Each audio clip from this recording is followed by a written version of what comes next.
أعوذ بالله من الشيطان الرجيم بسم الله الرحمن الرحيم۔ آج جمعۃ المبارک ہے۔ جناب نبی کریم صلی اللہ علیہ وسلم نے جمعۃ المبارک کی بہت فضیلتیں اور اہمیتیں ارشاد فرمائی ہیں۔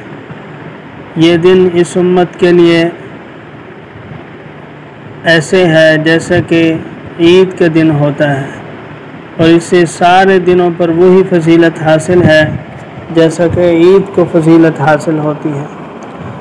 حضرت سیدنا ابو ہریرہ رضی اللہ تعالیٰ عنہ سے روایت ہے، جناب نبی کریم صلی اللہ علیہ وسلم نے ارشاد فرمایا، جو شخص جمعہ کے دن عصر کی نماز کے بعد 80 مرتبہ یہ درود شریف پڑھے گا، اللہ تعالیٰ اس کے 80 سال کے گناہوں کو معاف فرمائیں گے۔ اور وہ درود شریف یہ ہے، اللہم صلی علی محمد النبی الامی وعلی آلہ وسلم تسلیما۔